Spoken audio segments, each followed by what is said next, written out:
Shalom Bapak Ibu, Jemaat Menara Pengharapan terkasih. Shalom. Selamat pagi semuanya. Shalom buat Bapak Yopi, Ibu Yani dan juga yang mengikuti melalui Zoom. Selamat pagi semuanya.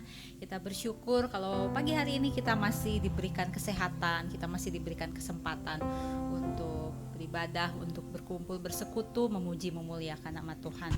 Bapak Ibu semuanya sehat kan? Amin, puji Tuhan. Dan mari kita memulai ibadah kita pada pagi hari ini. Saya mengundang Bapak Ibu untuk bangkit berdiri dan kita mau sambut kehadiran Tuhan di tempat ini. Kita mau mengangkat pujian Immanuel.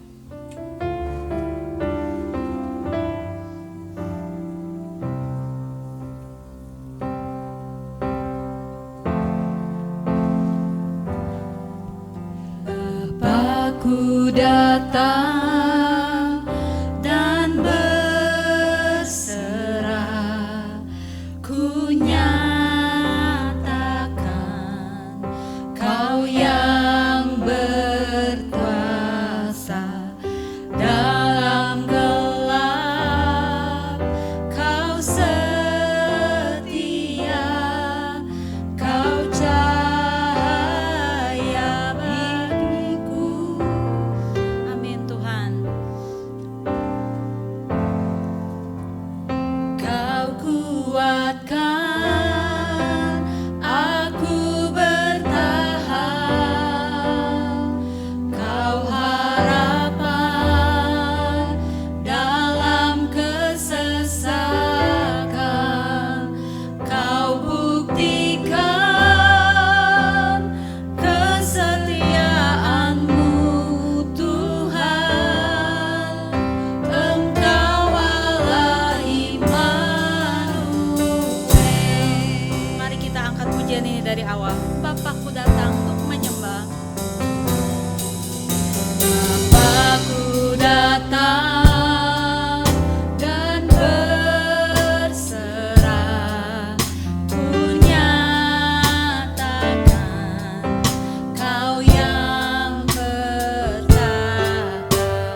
Imam besar agung, ku sanjung ya Tuhan, Kau lebih dari yang lain. Amin Tuhan.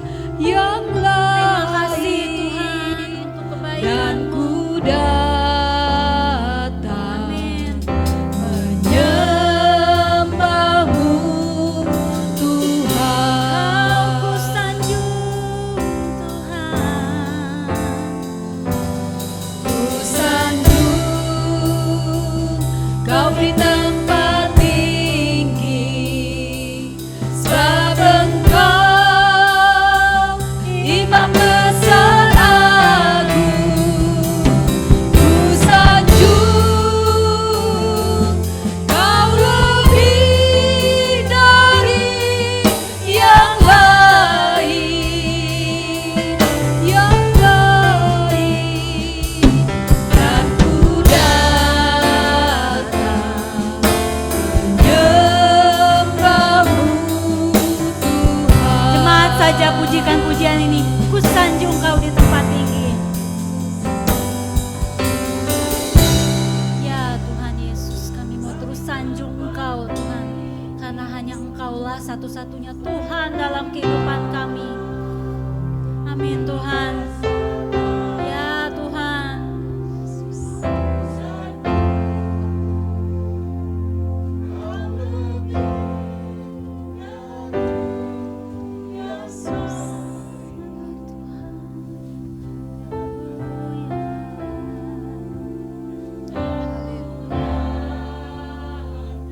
Ya Tuhan, kami mau datang ke hadapan-Mu Tuhan, dengan apa adanya kami. Kau ku sanjung Tuhan, ku sanjung Kau di tempat tinggi, sebab Engkau Imam besar agung. Ku sanjung Kau lebih dari yang lain, yang lain. Dan ku datang menyembahmu Tuhan. Sekali lagi, Kau ku sanjung. Ku sanjung Kau di tempat tinggi, sebab Engkau Imam besar agung. Ku sanjung Kau lebih dari yang lain, yang lain. Dan ku datang menyembahmu Tuhan.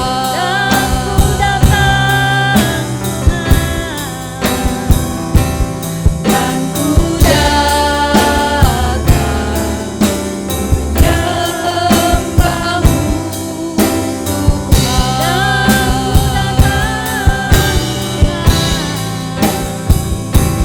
Dan ku datang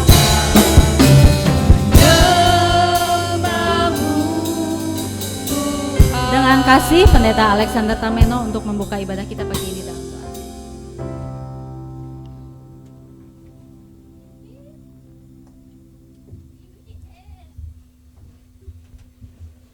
Bapa kami yang ada di sorga, Tuhan, kami mengucap syukur karena kasih, pemeliharaan, dan anugerah-Mu yang senantiasa kami alami dalam kehidupan kami, pribadi lepas pribadi. Tuhan, kami bisa beranjak dari rumah kami masing-masing hingga dalam perjalanan tiba di gereja ini, serta bisa mengikuti ibadah online maupun onsite. Itu semua karena perlindungan dan pemeliharaan-Mu yang kami rasakan pribadi lepas pribadi. Tuhan, terima kasih. atas semua yang Engkau kerjakan dalam hidup kami. Terus Tuhan sertai kami Tuhan di dalam ibadah kami pada pagi hari ini. Yang baik memiliki pergumulan, berbeban berat, bahkan letih, lesu dan berbeban berat itu. Ketika kami datang kepadamu Tuhan, Engkau adalah Tuhan dan Juru Selamat kami. Dan ajakan Juru Selamat itu betul-betul biar kami rasakan dalam kehidupan kami, karena pertolongan-Mu yang Engkau nyatakan. Dan kami serahkan Tuhan, ibadah kami pada pagi hari ini, biarlah hanya terjadi dan terlaksana dari awal, pertengahan hingga akhir dengan baik, hanya di dalam nama Bapa, Anak, dan Roh Kudus. Amin. Amin. Terima kasih. Sebelum Bapak Ibu duduk, saya memohon kepada Bapak Ibu untuk saling tos satu sama lain, katakan Tuhan Yesus baik. Tuhan baik, Tuhan baik, Tuhan baik.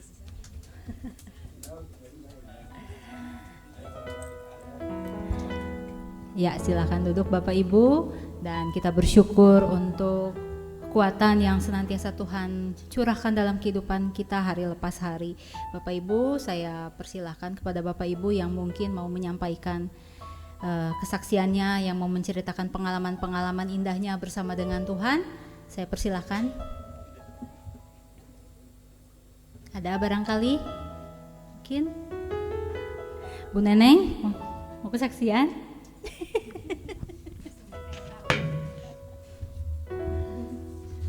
Ya, salam Bapak Ibu dan yang di rumah juga ya lewat Zoom. Saya hanya mau mengatakan bahwa Tuhan itu sangat amat baik. Ya, ketika suami saya harus menjalani operasi, Tuhan tolong dari awal sampai terus proses penyembuhan. Tetapi Bapak Ibu, sekarang suami saya memang masih belum bisa kemana-mana ya untuk menaiki kendaraan motor, karena pengaruh dari operasi itu kan harus benar-benar begitu ya, benar-benar dalam keadaan fit gitu ya, supaya tidak lagi ada gerakan-gerakan yang misalkan mengganggu jahitan atau luka itu sendiri. Nah, tapi saya bisa melihat bagaimana suami saya pasca operasi itu ada kekuatan baru gitu ya, terbukti udah beberapa hari dia nyuci Bapak Ibu ya, nyuci baju, jemur gitu ya, siram-siram tanaman, terus apa aja sebisanya yang suami saya lakukan di rumah, karena memang suami saya itu tipe orang yang tidak bisa banyak diam gitu ya, dia tidak bisa masuk kerja dulu, jadi dia cari-cari kesibukan untuk melatih diri juga ya Bapak Ibu, melatih diri supaya ada kekuatan lah gitu. Nah, jadi itu bagi saya merupakan suatu bukti ya bahwa Tuhan terus melakukan penyembuhan demi penyembuhan hari demi hari begitu, walaupun untuk berkendara dia masih belum bisa. Nah, hari ini kami nanti sore mau ke dokter lagi, kontrol ya, mau melihat sejauh mana. Memang hari Senin kemarin sempat juga jahitan katanya memang bagus, tapi ada catatan. Jahitannya itu dalam jangka waktu yang lama dan harus kuat, kata dokter. Jadi Bapak ya istilahnya kata Sundanya wayahna apa boleh buat ya, kalau rasa sakitnya juga lama. Tetapi ini jahitannya dibikin benar-benar ya istilahnya, memang saya percaya dokternya dipakai Tuhan ya, tetapi bukan hanya sekedar jahitan atau operasi asal-asalan gitu ya, apalagi di tempat yang tertentu begitu. Jadi apalagi kan lewat BPJS ya, kita harus menyadari gitu ya, yang namanya lewat BPJS itu berbeda sekali obatnya secara umum. Jadi suami saya pun menyadari itu, tetapi yang jelas yang pasti saya sebagai istri melihat perkembangan di rumah tidak berkeluh kesahnya berkurang gitu Bapak Ibu ya. Kan tadinya mah aduh sakit, terus mau BAB buang air besar, menahannya itu enggak kuat gitu ya.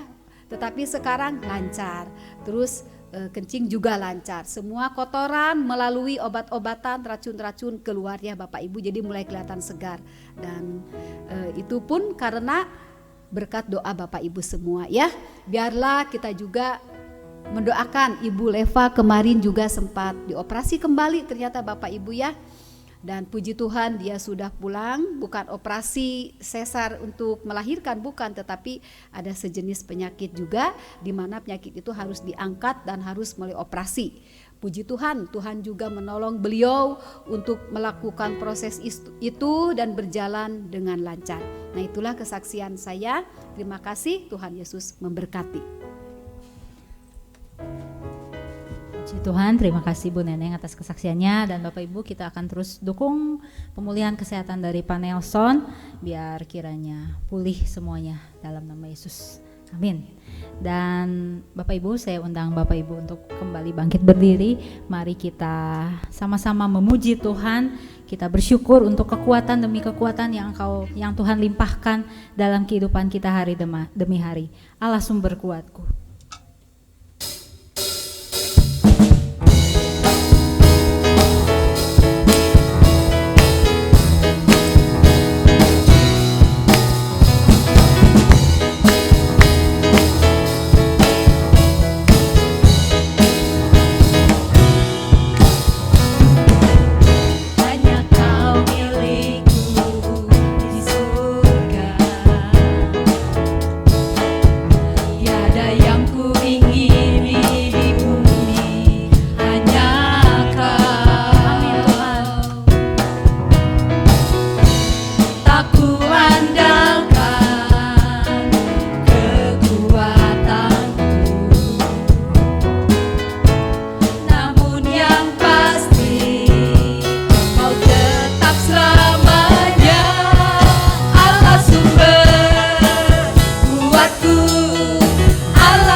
silakan duduk Bapak Ibu.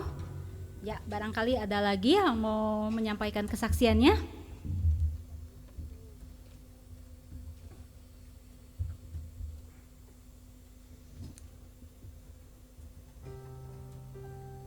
Baik, kalau belum ada nggak apa-apa Bapak Ibu, ditunggu minggu-minggu yang akan datang.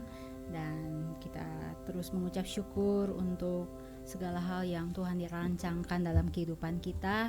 Dan sebentar kita akan masuk dalam kebenaran firman Tuhan.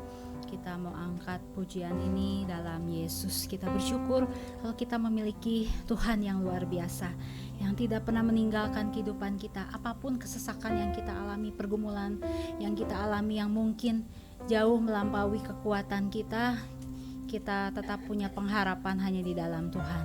Mari Bapak Ibu kita angkat pujian ini dalam Yesus.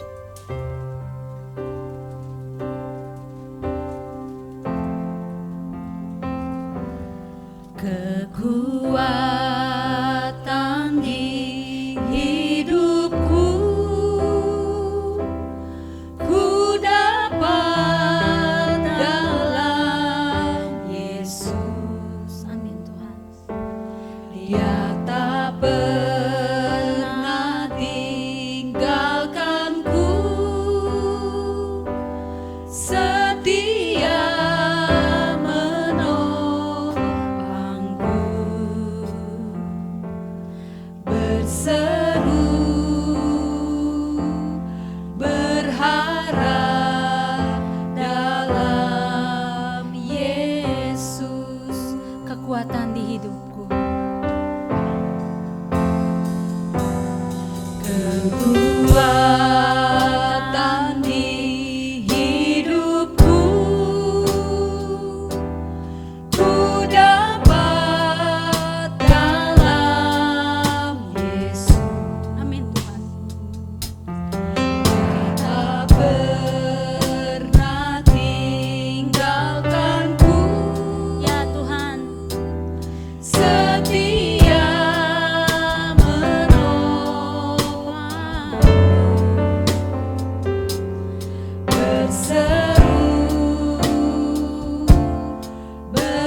jangan lepaskan, Kaulah harapan dalam hidupku. Ku pandang wajah-Mu dan berseru, pertolonganku datang dari-Mu. Peganglah tanganku, jangan lepaskan, Kaulah harapan dalam hidupku. Ku pandang wajah-Mu, Amin Tuhan, kami dan mohon berseru, pertolonganku datang dari-Mu. Peganglah tanganku, jangan lepaskan, Kaulah harapan dalam hidupku. Ku pandang wajah Jemaat saja pujikan pujian ini. dan berseru, Amin Tuhan. pertolonganku datang dari-Mu. Ya Tuhan, Peganglah tanganku, jangan lepaskan, Kaulah harapan dalam hidup. kepada hamba-Nya akan menyampaikan firman Tuhan. Kaulah harapan dalam hidupku. Kaulah harapan dalam hidupku. Benar Tuhan, Engkau harapan dalam kehidupan kami. Karena Tuhan senantiasa menolong dan menopang kami Tuhan. Pada saat ini kami mau membaca dan merenungkan firman Tuhan. Biarlah Tuhan sendiri yang berbicara kepada kami masing-masing. Sehingga pada saat kami mendengarkan firman Tuhan, kami boleh dikuatkan kembali, kami boleh diteguhkan kembali. Sehingga kami boleh semangat kekuatan yang baru daripada Tuhan. Berkatilah Tuhan firman-Mu ini. Kami serahkan semuanya. Di dalam nama Tuhan Yesus Kristus kami berdoa. Amin. Terima kasih ya, salam, ya. Pada saat ini kita akan merenungkan firman Tuhan. Ya. Kita buka dari Lukas pasal 19. Ya. Lukas pasal 19. Ya. Sudah. Ayat 1 sampai 10 kita akan baca. Lukas pasal 19 ayat 1 sampai 10. Nah, di sini saya akan bacakan. Maka masuklah Yesus dan melewati kota Yeriko. Ya. Di sana ada seorang laki-laki bernama Zakheus. Ia adalah kepala pemungut pajak dan seorang yang kaya. Ia berusaha melihat Yesus, tetapi tidak dapat karena terhalang orang banyak sebab tubuhnya pendek. Ya. Jadi Zakheus berlari mendahului orang banyak dan memanjat sebuah pohon ara untuk melihat Yesus karena ia akan melewati jalan itu. Ketika Yesus sampai di tempat Zakheus berada, ia menegakkan berkata kepadanya, Zakheus, segeralah turun karena hari ini aku harus menumpang di rumahmu. Maka Zakheus pun segera turun dan menerima Yesus dengan sukacita. Namun ketika semua orang itu melihat hal itu, mereka mulai mengerutu dan berkata, ia menjadi tamu di rumah orang berdosa. Kemudian Zakheus berdiri dan berkata kepada Tuhan, Tuhan, lihat, separuh dari hartaku akan kuberikan kepada orang miskin, dan jika aku telah menggelapkan harta seorang, aku akan mengembalikan 4 kali lipat. Maka Yesus berkata kepada Zakheus, pada hari ini keselamatan telah datang ke atas rumah ini, karena orang ini juga anak Abraham. Sebab anak manusia datang untuk mencari dan menyelamatkan yang hilang. Kalau kita lihat ayat ini, maka Zakheus pun segera turun dan menerima Yesus dengan bersukacita. Ini adalah inti dari ayat ini, dari pasal ini. Karena itu kalau kita melihat di sana, di dalam ayat 1 dikatakan, maka masuklah Yesus dan melihat kota Yeriko. Ya, masuk Yesus melihat. Kalau kita lihat sebelumnya, ayat-ayat sebelumnya, bahwa pada saat Yesus sebelum masuk Yeriko, dia menyembuhkan orang buta. Dia menyembuhkan orang buta, karena itu dikatakan Yeriko. Kalau kita lihat bagaimana Yeriko adalah suatu kota di mana terletak di sebelah timur, ya, Yerusalem, dan dekat dengan sungai Yordan. Kalau kita melihat Yeriko ini, disinilah pertama kali kalau kita lihat di sini tempat tembok yang terkenal, ya, yaitu tembok Yeriko yang dirubuhkan oleh Yosua atas bantuan Tuhan. Kalau kita melihat ini yang pertama kali bagaimana orang Israel berperang pada saat itu, dan juga mereka dihalang oleh tembok Yeriko. Ya, ini satu peristiwa. Ketika itu para imam berjalan mengelilingi tembok, ya, dan pada hari ke-7 dikatakan mereka mengelilingi tembok Yeriko dan bersorak-sorai dan tembok itu runtuh. Nah, di sana kalau kita lihat bahwa dengan pujian, dengan mereka mengelilingi tembok selama 7 kali, tembok itu runtuh. Mereka dengan bersorak-sorai, bayangkan aja tembok bisa runtuh.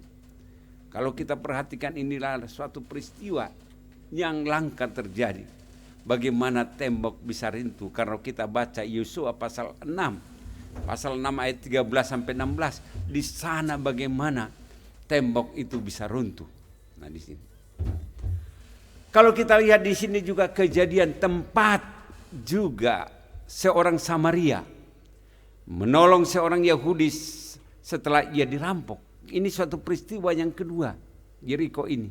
Bagaimana ada seorang yang dirampok di sana. Juga ada seorang buta yang disembuhkan Tuhan Yesus.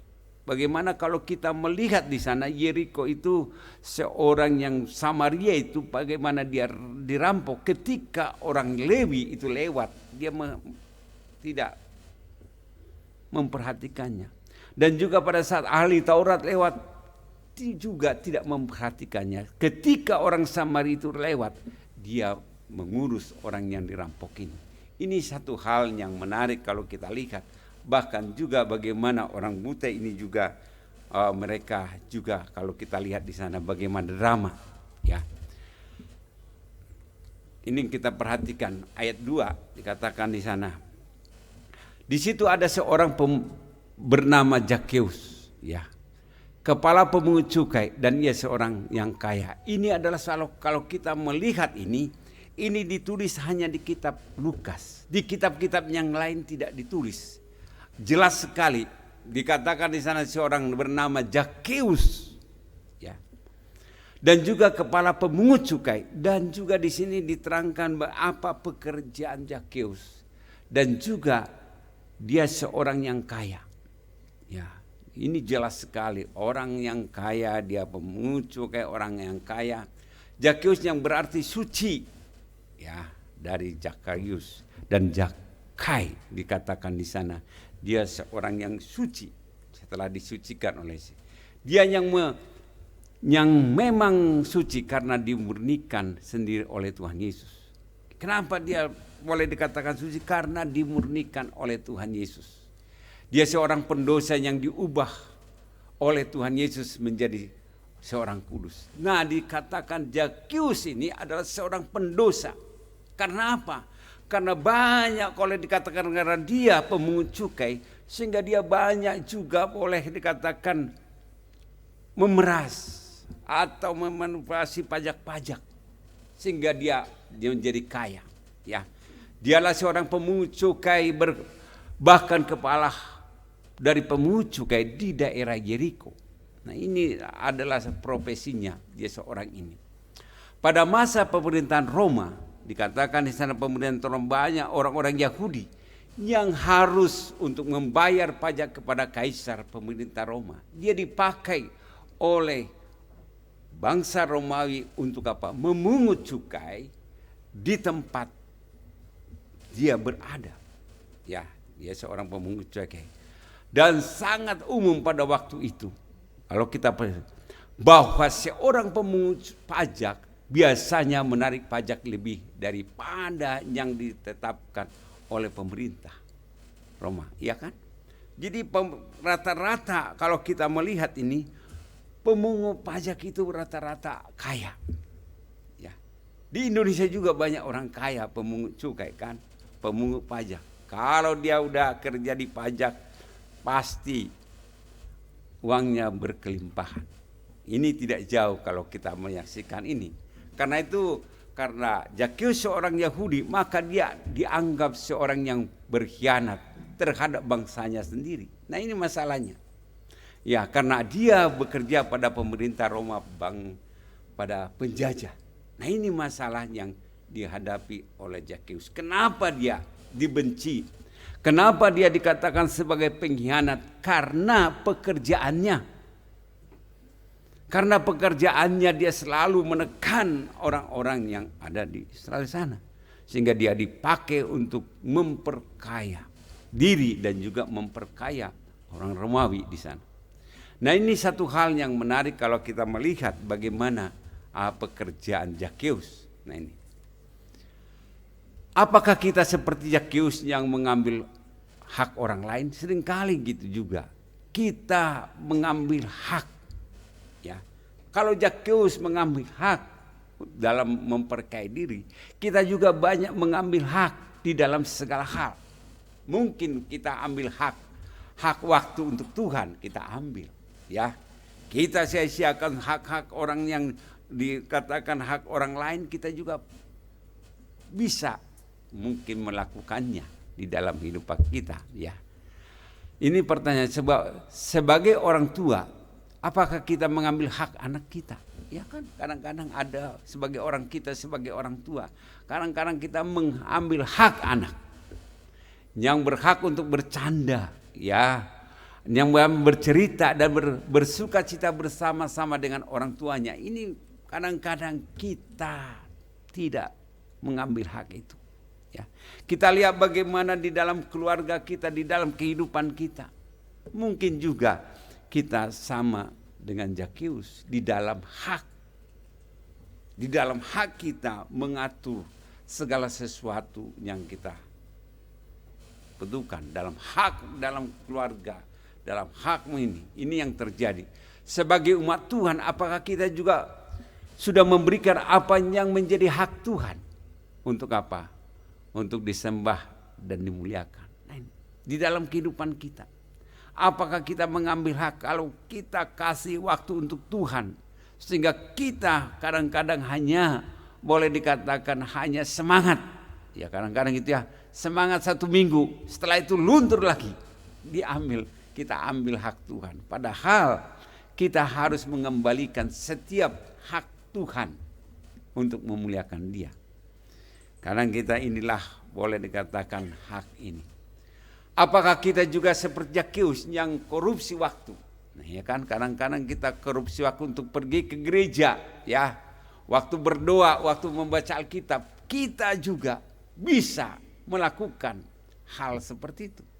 Ya. Kita nggak peduli lagi pokoknya ya hidup kita sendiri. Ini yang terjadi dalam juga korupsi waktu. Ya banyak seperti itu ya. Korupsi waktu untuk punya pergi ke gereja, pergi kemana, kita tidak lagi menghargai. Ya itu namanya korupsi. Jadi korupsi itu bukan hanya uang, tetapi juga waktu, segala macam bisa juga dilakukan tentang hal itu. Tentang membaca Alkitab dan juga melakukan segala sesuatu. Tuhan tidak menentang kita untuk apa? Menjadi kaya. Enggak sebenarnya. Bisa orang percaya itu bisa kaya. Namun Tuhan menentang jika kekayaan yang ada didapat dengan cara tidak halal. dan merugikan orang lain. Ini seringkali ya. Kita bisa kaya tapi kekayaan itu bukan kita ambil dari hak orang lain. Nah ini ya. Karena itu ayat 3 dikatakan di sana, kalau kita baca ayat 3, ia berusaha untuk melihat orang apakah Yesus itu. Jadi di sana kekurangan Zakheus itu orang kaya dan juga dia pemungut cukai dan satu hal, dan juga dia orangnya pendek.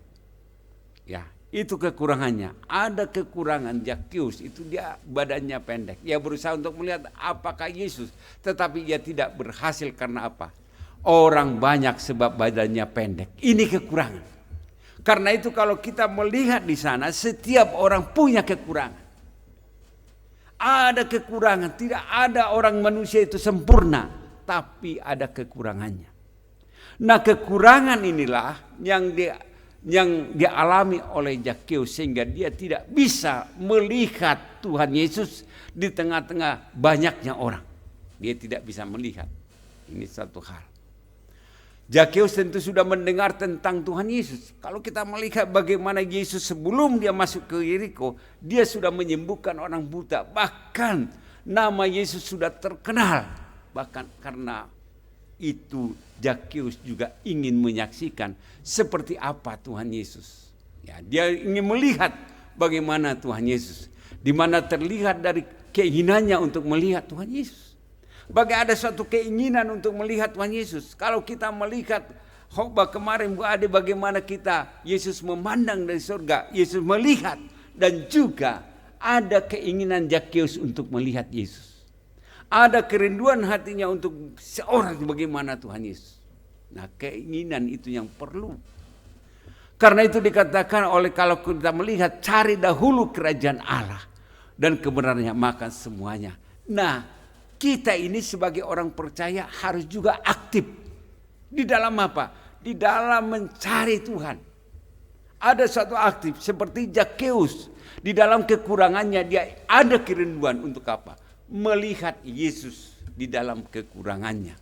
Dia sudah mendengar bagaimana bagaimana Tuhan Yesus sudah menyembuhkan begitu banyak orang dari berbagai macam penyakit. Banyak yang dia juga buat begitu banyak mujizat terjadi. Kalau kita menyaksikan bagaimana Tuhan menyembuhkan orang buta, membangkitkan orang mati, dan juga dia lakukan setiap waktu di sana, sehingga ada suatu kerinduan Zakheus untuk melihat Tuhan Yesus. Ya, kerinduan itulah yang perlu ada di dalam. Dia juga mungkin sudah mendengar bagaimana Tuhan tidak pernah menolak seorang pun untuk datang kepadanya, termasuk pendosa. Dia tidak pernah, Tuhan Yesus tidak pernah menolak orang. Siapapun yang datang kepada Tuhan Yesus, dia terima. Baik orang kaya, baik orang miskin, Yesus terbuka untuk apa? Menerima orang yang ada kerinduan untuk datang kepadanya. Jadi tangan Tuhan terbuka. Karena itu dikatakan di dalam Matius 11 ayat 28 dikatakan, marilah kepadaku. Tuhan membuka tangan kepada semua orang. Tidak terkecuali. Dia mau datang kepada orang yang rindu, datang kepadanya. Namun karena keterbatasannya, kalau kita melihat keterbatasan Zakheus karena badannya pendek, dan juga dikatakan ada begitu banyak orang, maka dia tidak dapat melihat Tuhan Yesus. Ini suatu tantangan. Banyak orang yang menghalangi dia. Banyak orang yang menghalangi dia untuk melihat Yesus. Sehingga banyak juga orang yang mau percaya kepada Tuhan Yesus. Tapi banyak tantangan, banyak masalah, banyak rintangan yang dia hadapi. Sehingga dia tidak bertemu dengan Yesus. Kita bersyukur kepada Tuhan karena apa? Kita sudah bertemu dengan Yesus. Tetapi banyak orang yang mau melihat Yesus, dia dihalangi, mata rohaninya dihalangi. Karena itu kalau kita melihat banyak orang yang tidak mau percaya karena mata rohaninya tertutup. Sehingga ada suatu tembok yang menghalangi di dalam kehidupannya sehingga dia tidak mengenal Tuhan. Ini seringkali terjadi di dalam kehidupan, ya. Apakah kita kalau kita ini Apakah kita seperti Zakheus juga mempunyai keterbatasan untuk bertemu dengan Tuhan Yesus? Banyak juga kan. Ada keterbatasan untuk melihat. Mungkin karena situasi pekerjaan kita. Banyak kan sekarang kesibukan. Dalam pekerjaan kita. Akhirnya apa? Pekerjaan itu terus. Sehingga kita tidak sempat bertemu dengan Tuhan. Kita disebutkan dengan pekerjaan. Pekerjaan terus akhirnya apa? Kita tidak memberi waktu kepada Tuhan Yesus. Ya. Yang menuntun kita harus begitu sibuk, ya. Kalau kita lihat sibuk sekarang, orang lagi sibuk sekarang, enggak lagi banyak waktu itu, boleh dikatakan singkat sekali, ya. Sibuk, kita dapat meluangkan waktu untuk apa? Untuk berdoa, karena sibuknya dipacu terus kesibukan. Karena mulai zaman ini kan semua orang sibuk sekarang, ya. Mungkin karena kesibukan kita sebagai seorang istri, ya, kita sibuk sebagai orang istri, begitu sibuk dengan melayani anak-anak sehingga kita tidak ada waktu untuk Tuhan. Ini kesibukan, ya. Sibuk terus akhirnya kita tidak beri waktu untuk Tuhan. Akhirnya apa? Rohani kita kering. Akhirnya kita merasa capek, karena apa? Rohaninya enggak diberikan makan. Kadang-kadang gitu. Coba kalau kita enggak makan, pasti lemas. Dan juga iman kita juga seperti itu.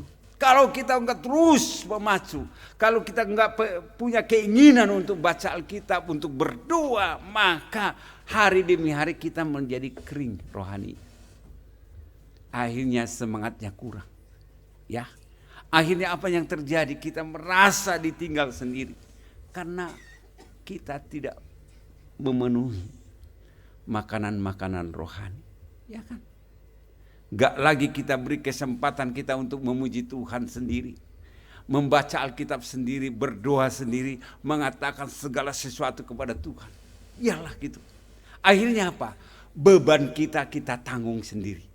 Itu banyak kan saat ini, bebannya ditanggung sendiri. Dia gak mau curhat kepada Tuhan, tetapi curhatlah kepada Tuhan.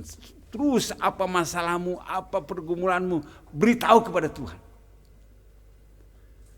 Kalau Anda punya keinginan, kerinduan seperti itu, nah, juga sebagai pelayan di gereja, ya, membuat kita terlalu sibuk dengan urusan gereja sehingga tidak dapat meluangkan waktu untuk berdoa. Kesibukan terjadi. Sibuk di gereja, tiap hari datang ke gereja tapi enggak memberi waktu untuk Tuhan. Nah, ini kadang-kadang itu yang dilakukan. Kesibukan itu terus dipacu. Akhirnya apa? Kita juga sibuk tapi kita enggak melayani diri sendiri. Ini kesibukan terjadi dalam hidup ini.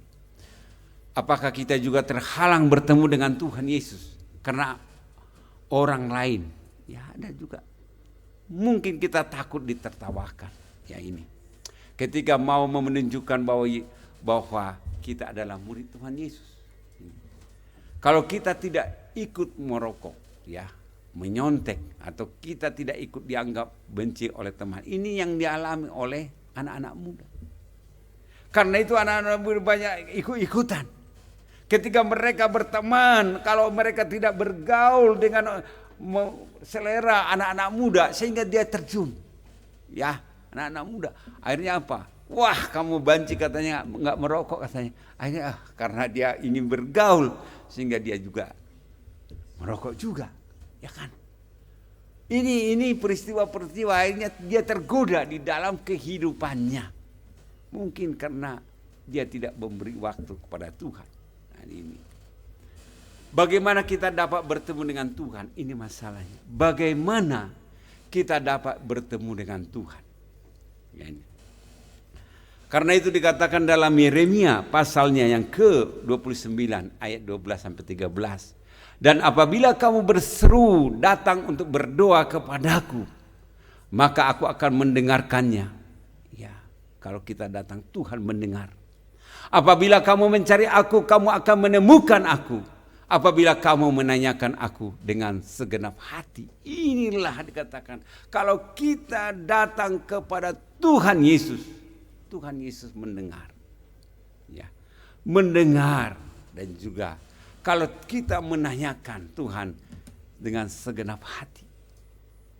Jadi Tuhan itu ada setiap hari mendengar keluhan kita, mendengar segala sesuatu. Nah, ini. Baru yang kedua, setelah kita berdoa membaca Alkitab. Ya. Ingat juga bahwa dari kecil engkau sudah mengenal kitab suci yang dapat memberi hikmat kepadamu, menuntun engkau kepada keselamatan oleh iman kepada Kristus. Inilah dikatakan kenapa Alkitab ini diberikan oleh Tuhan kepada kita, supaya kita terus hidup di dalamnya. Supaya kita menghidupi Alkitab ini di dalam hidup kita. Sehingga Alkitab ini yang berbicara kepada kita. Kadang-kadang banyak orang ingin menguasai Alkitab. Itu salah. Hari demi hari biarlah Alkitab itu menguasai hidup kita.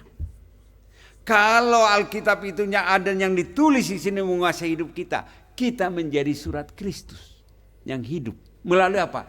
Melalui sikap hidup kita. Ini yang terjadi. Ini kita lalai. Kita kadang-kadang itu berdoa akhirnya enggak baca Alkitab, akhirnya cuman satu minggu. Ini sebenarnya inilah penghalang-penghalang untuk kita semakin dekat kepada Tuhan. Ya kan? Ya ini saya baca udah bosan lah ini. Tapi kita Alkitab ini artinya baru setiap hari. Ya. Zakheus ini ayat ini sudah berulang kali saya baca. Tapi setiap saya baca ada perubahannya. Ada perubahannya setiap zaman ini kalau kita baca Alkitab. Karena Alkitab ini menolong kita untuk mengubah hidup kita. Kita tidak akan mampu mengubah hidup kita, tetapi firman Tuhan yang dapat mengubah hidup kita. Kalau kita sendiri yang mengubah hidup kita susah. Tapi kalau Alkitab mengubah hidup kita, firman Tuhan mengubah hidup kita, kita akan diubah dari dalam. Ya. Kadang-kadang kita ini, ya. Dan juga ada persekutuan. Ya ini. Sebab di mana 2 atau 3 orang berkumpul dalam namaku, di situ aku akan ada di tengah-tengah mereka di sana. Jadi persekutuan itu artinya itu ada sesuatu hal bagaimana kita saling berkumpul, berdoa bersama-sama, curhat bersama-sama, saling memberikan pergumulan bersama-sama. Itulah dikatakan persekutuan. Supaya apa? Supaya kita di dalam persekutuan itu saling mendukung satu dengan lain. Saling umpamanya kita memberikan suatu hal, beban-beban kita. Nah ini masalah ada persekutuan. Karena itu di mana 2-3 orang berkumpul, di situ aku hadir kata Tuhan. Pasti kita punya masalah. Kita bagikan, kita sama-sama mendoakan. Ini yang penting di dalam persekutuan. Di dalam gereja sebenarnya ini yang penting. Supaya kita saling sharing, kita saling mendoakan. Jadi kalau kita umpamanya jangan kita malu memberikan masalah dan beban kita. Supaya kita kebersamaan ini kita bisa topang bersama-sama. Sehingga kita bisa saling menguatkan satu dengan lain. Itu artinya persekutuan. Jangan kita saling melemahkan. Tetapi saling menguatkan satu dengan yang lain. Saling menopang. Ya kan? Kalau enggak kita lagi siapa lagi yang bisa menguatkan kita masing-masing. Tetapi dengan ada persekutuan, disitulah kehadiran Tuhan membawa kasih kita topang di dalam segala hal. Nah inilah fungsi persekutuan di dalam kehidupan kita. Persekutuan ini yang karena itu pelayanan, maka ia akan menjawab mereka, aku berkata kepadamu sesungguhnya segala sesuatu yang tidak kamu lakukan untuk salah seorang dari yang paling hina ini, kamu tidak melakukan juga untuk aku. Ini ada suatu di dalam persekutuan itu harus saling membagi. Membagi segala sesuatu, memperhatikan segala sesuatu. Boleh dikatakan saling memberi satu dengan yang lain. Kadang-kadang ini enggak kita lakukan dalam hidup kita. Berbagi. Ya. Ketika saya kuliah dulu, saya enggak punya uang. Mau kuliah pulang enggak punya uang. Waktu kuliah S1 pada saat itu. Tetapi ada seseorang yang teman saya yang di asrama itu memasukkan amplop ke kantong saya sampai saat ini saya nggak bisa tahu orangnya. Ternyata isinya uang. Ya, di tengah-tengah seperti itu dia berbagi, saya tidak tahu. Sehingga saya bersyukur kepada Tuhan.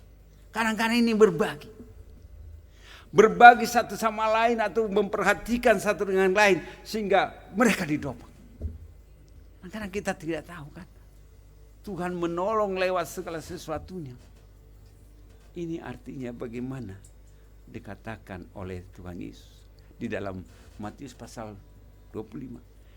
Ketika aku di penjara, engkau tidak mengunjungi aku. Ketika aku tidak punya baju, engkau tidak memberi. Padahal kapan Tuhan Yesus di penjara? Kapan Tuhan Yesus tidak punya baju? Artinya ini kepada sesama kita. Saling memperhatikan. Nah, itulah kuncinya di dalam persekutuan hidup kita. Saling berbagi satu dengan yang lain. Ayat 4 kalau kita baca, maka berlalah ia mendahului orang banyak, lalu memanjat pohon ara untuk melihat Yesus yang akan lewat. Ini usaha Zakheus. Ketika dia tidak bisa melihat karena terhalang dengan orang banyak, dia tidak putus asa. Dia berlari mendahului, dia berlari. Ya. Dia berlari, boleh dikatakan berlari mendahului orang banyak. Pasti dia punya perjuangan. Dia punya usaha gitu. Dia tinggal, wah biarlah lewat aja gitu kan. Tapi dia berusaha untuk berlari. Ya. Supaya ya, Zakheus tidak menyerah karena apa? Karena keterbatasannya. Banyak keterbatasan kita, tapi kita enggak menyerah. Zakheus tidak menyerah akan keterbatasannya. Saya rasa kita juga, kalau kita ada kekurangan kita, keterbatasan kita, jangan kita putus asa, kita harus berusaha. Seperti Zakheus berusaha. Dan karena orang banyak yang menghalangi dia untuk bertemu dengan Tuhan. Tidak ada, boleh terus dia berusaha. Saya mau bertemu langsung dengan Tuhan. Harus seperti itu. Banyak halangan, tapi Zakheus punya sikap, dia harus bisa berusaha. Pasti usaha Zakheus ini luar biasa juga ya. Kalau biasanya kalau orang pendek ya, orang kaya ya. Kalau orang kaya itu kan makan-makan terus ya. Saya kira badannya enggak kurus. Tapi agak gemuk ya, gemuk lah gitu kan. Pasti dia pada pasrah, dia berlari kan, usaha. Dan juga saya pikirkan pada saat Zakheus itu panjat pohon, pasti juga ada pergumulan. Ya, kalau saya sekarang panjat pohon karena agak besar perut susah, ya kan. Zakheus juga mungkin karena mungkin dia panjat pohon, pasti susah juga ya. Pasti dia bergumul untuk memanjat, tapi ada usahanya untuk naik. Dia memanjat pohon, bayangin aja. Karena ada satu kerinduan. Jadi kekurangan itu sebenarnya tidak ada alasan untuk apa bertemu dengan Tuhan. Kita harus ada usaha. Karena itu kalau kita menyaksikan ini, yang dia lakukan adalah memanjat pohon ara. Dia memanjat. Ya. Ini satu hal. Apakah kita seperti Zakheus yang mau terus berusaha ya untuk apa? Untuk bertemu dengan Tuhan Yesus dengan segala keterbatasan kita. Kita harus usaha. Kita harus berusaha untuk apa? Terus dekat kepada Tuhan. Ya, karena iman itu nggak bisa dibonceng. Iman itu harus sendiri. Kita harus berusaha semakin supaya kita dekat dengan Tuhan. Seperti Zakheus ini. Mari kita lihat segala keterbatasan yang kita miliki. Kita tahu pasti keterbatasan kita masing-masing.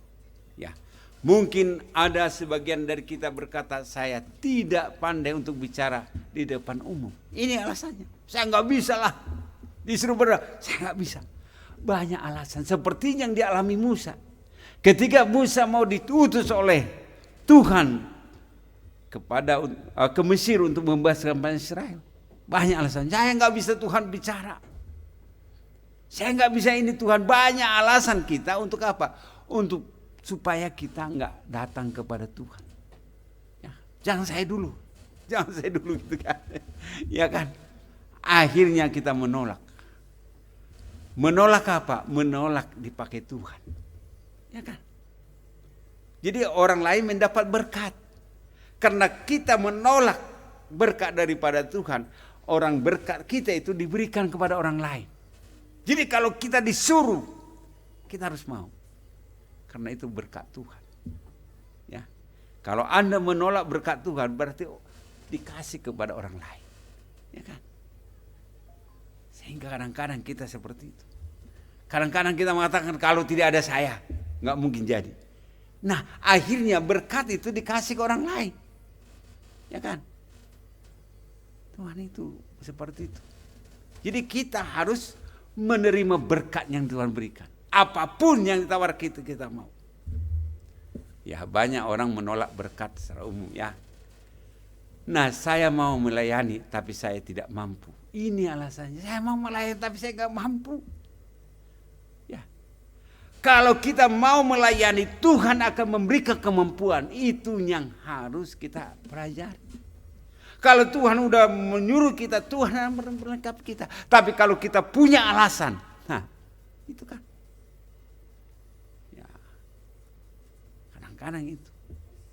Akhirnya apa? Berkat itu diambil dari kita. Ya kan? Berkat itu. Jadi ini harus kita pahami. Bagaimana kita melayani dengan senyum kita? Itu pelayanan.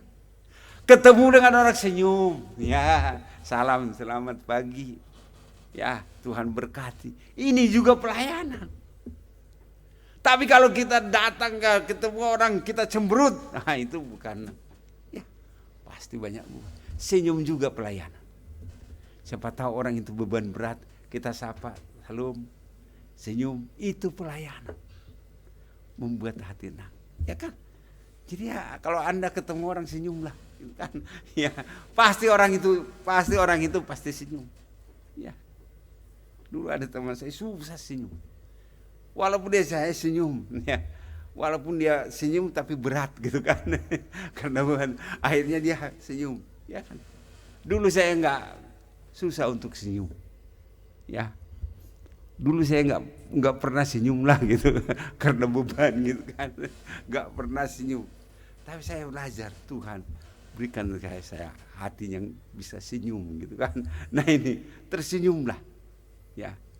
Karena banyak saat ini. Coba Anda kalau belanja, kalau yang melayani jutek gitu kan. Kadang-kadang kita udahlah kisah aja lah. Dia enggak ada senyumnya gitu kan. Nah, kalau kita datang orang itu tersenyum, satu saat kita enak juga dia ramah gitu kan. Nah ini menunjukkan pelayanan juga. Ya. Pelayanan itu bukan hanya berkhotbah gitu. Bukan hanya tapi bisa menunjukkan bagaimana kita tersenyum. Ya. Coba Anda tersenyum ke sebelah. Ya. Tersenyum dulu gitu kan. Ini satu hal yang menarik. Akhirnya apa? Kita ada sukacita. Itu kan. Jadi kan senyum itu enggak dibayar lah. Ya kan? Tersenyumlah. Ya ini dengan senyuman itu. Ayat 5 kalau kita baca ayat 5 di sini. Ketika Yesus sampai ke tempat itu. Ya. Ketika Yesus sampai ke tempat itu, ia melihat ke atas dan berkata. Dia melihat ke atas. Zakeus segera turun sebab hari ini aku menumpang. Yesus melihat. Ternyata perjuangan Zakeus itu dilihat oleh Tuhan. Padahal banyak di sana berduyun-duyun. Orang berkumpul. Saya tahu dan saya yakin Zakeus itu umpamanya berusaha kalau cuman melihat aja wajahnya. Tetapi ketika Yesus lewat dia melihat. Kenapa Yesus lihat di tengah-tengah orang banyak seperti itu? Yesus melihat kerinduan orang lain. Yesus melihat kerinduan orang, terutama Zakeus, sehingga dia berhenti di sana melihat Yesus. Saya juga pikir kenapa Yesus tahu nama Zakeus? Ya, dia lihat, hei Zakeus turunlah. Nah ini kan. Padahal Yesus baru pertama kali ke Yeriko. Tetapi pada saat itu Yesus melihat kerinduan Zakheus. Sehingga dia melihat ke atas, hei Zakheus, turunlah. Pasti Zakheus kaget juga, dari mana tahu namanya? Ya. Dari mana tahu? Ternyata Yesus tahu nama-nama orang. Ya. Yesus tahu nama kita masing-masing. Karena kalau saya pikir waktu saya baca kembali, dari mana Yesus tahu nama Zakheus di tengah-tengah banyak orang? Zakheus, turunlah. Saya mau ke rumahmu. Ya ini, lihat.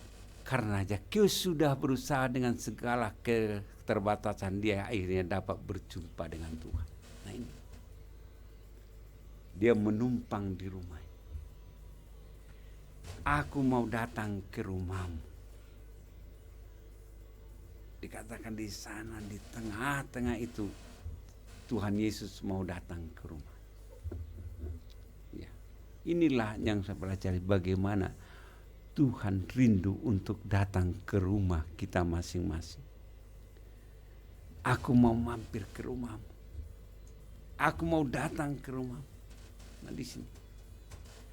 Sehingga usaha Zakheus ingin berjumpa dengan Tuhan enggak sia-sia. Disinilah kalau kita lihat Tuhan itu maha tahu.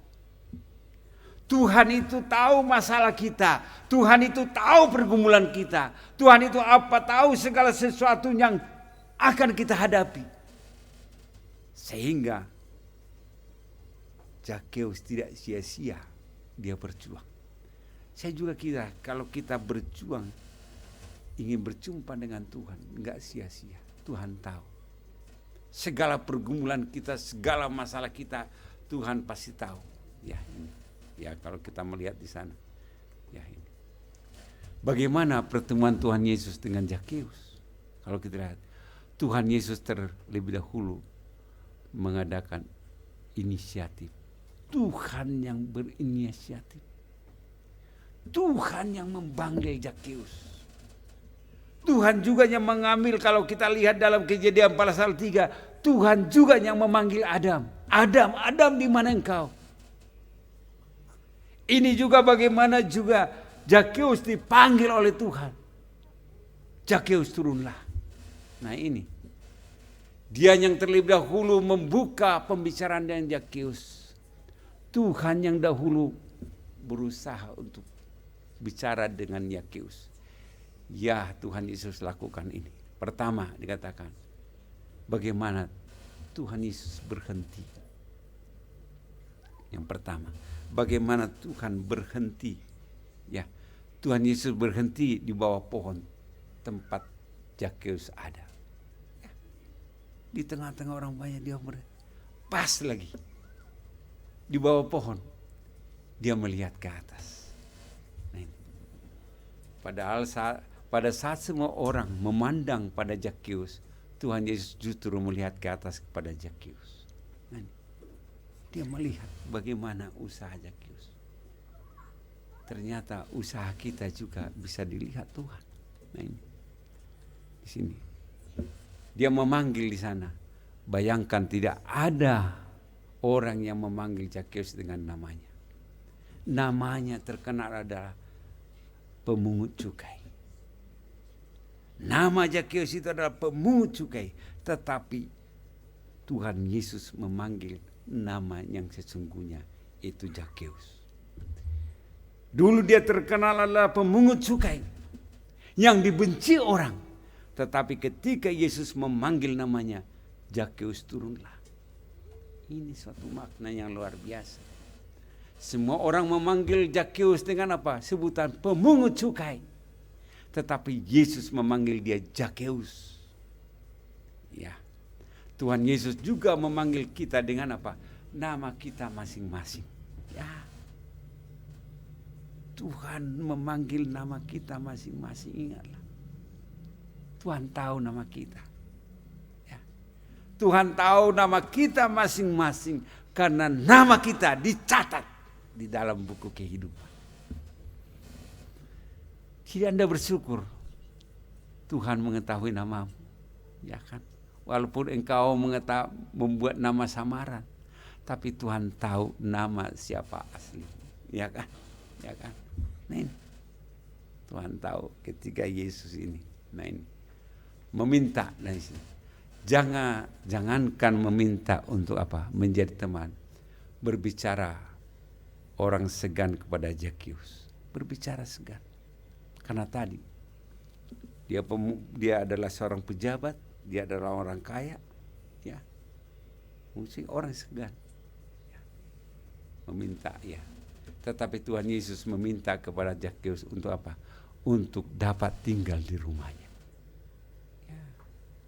Untuk dapat tinggal di rumahnya. Ini suatu hal yang menarik nih.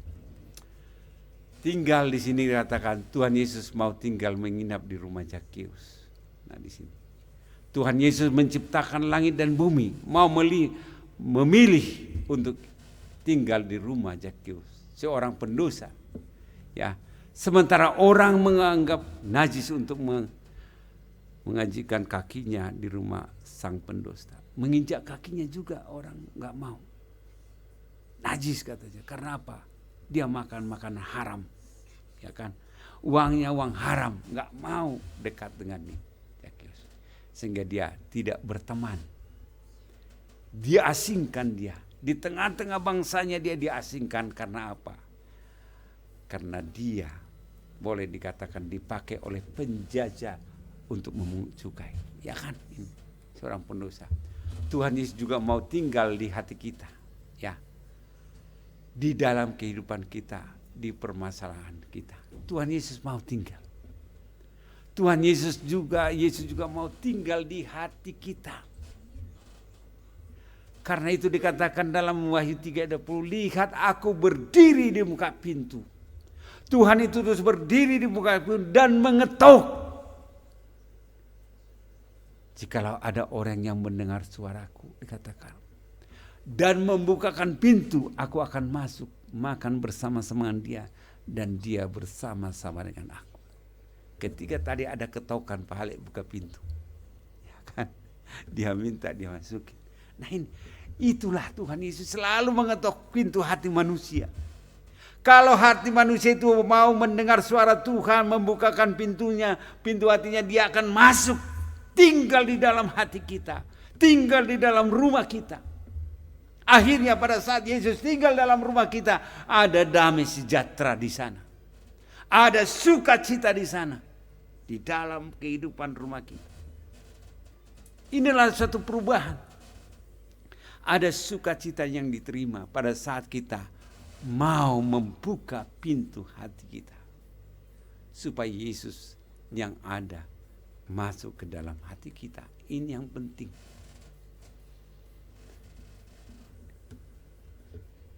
Dia sudah menawarkan dirinya kepada kita. Aku mau tinggal di rumah hatimu. Lalu apa jawab kita? Kadang-kadang ini ditawarkan Tuhan Yesus kepada kita. Supaya apa? Supaya Yesus yang ada di dalam hati kita. Kalau Yesus yang ada di dalam hati kita, izinkan Tuhan Yesus yang melayani kita. Izinkan Tuhan Yesus yang melayani. Jangan kita yang melayani Tuhan, ini repot. Biarkan Tuhan Yesus yang melayani kita. Kalau kita yang melayani Tuhan, kita capek. Tapi kalau Yesus yang melayani kita, keakuan kita jadi hilang. Kadang-kadang kita yang atur Yesus kan. Tuhan bangunkan saya jam 5. Ya kan? Tuhan saya begini. Izinkan Tuhan. Kalau Tuhan melayani kita, kita enak. Kalau Tuhan melayani kita, kita akan rela melayani orang lain. Ini kuncinya. Kita akan sungguh-sungguh melayani orang lain. Tapi kalau kita melayani Tuhan, kita karena Tuhan tidak perlu pelayan. Banyak yang melayani dia, malaikat-malaikat melayani Tuhan. Tapi karena imbas kita melayani Tuhan, berarti kita melayani sesama. Kita mau berkorban untuk sesama. Karena kita sudah merasakan bagaimana Tuhan Yesus melayani kita. Kadang-kadang ini konsepnya. Kadang-kadang kita sibuk dalam pelayanan kita, tapi kita nggak mau dilayani Tuhan. Akhirnya apa? Akhirnya kita merasa lelah. Ya kan? Tapi di dalam ini Tuhan mau dia melayani kita. Contohnya, bagaimana ketika Tuhan Yesus mengadakan perjamuan kudus. Di sana Tuhan Yesus yang melayani. Di dalam Lukas pasal 24 ayat 31 32 di sana dari 29, di sana ada pada saat Tuhan Yesus kedua murid itu mengundang Yesus masuk ke rumahnya. Tuhan Yesus yang membagi-bagikan roti. Padahal Yesus tamu di sana. Yesus melayani mereka. Sehingga apa? Mereka rindu untuk melayani. Ya kan? Jadi konsepnya seperti itu. Ayat 6 kalau kita lihat. Lalu Zakheus segera turun dan menerima Tuhan Yesus. Dia segera turun dan menerima Tuhan Yesus. Dan dikatakan bahwa Zakheus segera turun dan menerima Tuhan Yesus dengan sukacita. Orang yang menerima Yesus dia akan mengalami sukacita yang daripada Tuhan. Apa yang dilakukan oleh Zakheus di sana? Dia turun pertama. Dia menerima dan juga ia sukacita. Ada suatu tindakan yang dilakukan oleh Zakheus. Dia segera turun menerima Yesus, lalu dia mengalami sukacita. Jadi kalau ada Yesus di hati dia akan terus sukacita. Amin. Jadi dia tidak terbeban karena masalahnya. Walaupun dia punya masalah, sukacita nggak hilang. Ya, ada terus karena ada Yesus di dalam hatinya. Ya kan? Jadi dia itu orang tidak meratapi nasibnya. Nah ini kadang-kadang seperti itu ya. Baru yang ketujuh di sana dikatakan. Namun ketika semua orang melihat hal itu, mereka mulai menggerutu dan berkata, ia menjadi tamu di rumah orang berdosa. Ini yang sering terjadi. Bahkan orang lain lingkungan kita bisa pada saat seseorang menerima Yesus, orang lain akan bisa menghalangi. Orang lain akan mengejek. Ya, dia katanya. Dia tinggal di rumah orang berdosa katanya. Ini satu tantangan. Pada saat seorang itu memutuskan untuk menerima Yesus, pasti banyak tantangan, masalah akan dihadapi. Mungkin masalah dari luar, banyak tekanan. Sehingga apa? Sehingga dia tidak dianggap sebagai keluarga ini. Semua orang bersungut-sungut. Semua orang bersungut-sungut. Merasa bahwa Tuhan Yesus yang begitu suci tidak layak untuk apa? Untuk tinggal di rumah sang pendosa. Dan sang pendosa tidak layak untuk menerima Tuhan Yesus sang Maha Suci. Kadang-kadang itu. Karena kita lihat bahwa Yesus itu datang kepada orang yang berdosa. Tetapi orang katakan bahwa Yesus tidak datang kepada orang yang suci. Tetapi Yesus datang kepada orang yang berdosa. Dia mau merangkul orang-orang yang berdosa. Ini tujuan Tuhan Yesus. Dia datang untuk orang berdosa. Tidak orang yang merasa suci. Tapi orang yang berdosa dia mau menanggung dosa-dosanya. Di atas kayu salib. Dia rela mati untuk apa? Menanggung dosa-dosa kita. Inilah yang perlu kita pahami. Bahwa Yesus telah mati untuk menanggung dosa kita. Ya. Dia layak. Apakah kita seperti semua orang yang bersungut-sungut melihat bahwa Tuhan Yesus mau tinggal bersama dengan pendosa? Ya kan? Kita bersyukur. Tuhan Yesus mau datang kepada orang berdosa. Termasuk kita, termasuk saya, orang berdosa. Tapi Yesus mau masuk dalam hati saya. Yesus mau melayani saya. Yesus mau tinggal di dalam hati saya. Nah inilah yang perlu. Karena itu kita bersyukur atas kehidupan kita karena dosa kita telah ditanggung oleh Yesus. Apakah kita sering mengatakan dalam hati kita bahwa kita lebih baik dari orang lain? Kadang-kadang kita. Saya lebih baik dari orang lain. Saya lebih suci dari orang lain. Tidak semua orang ditanggung dosanya.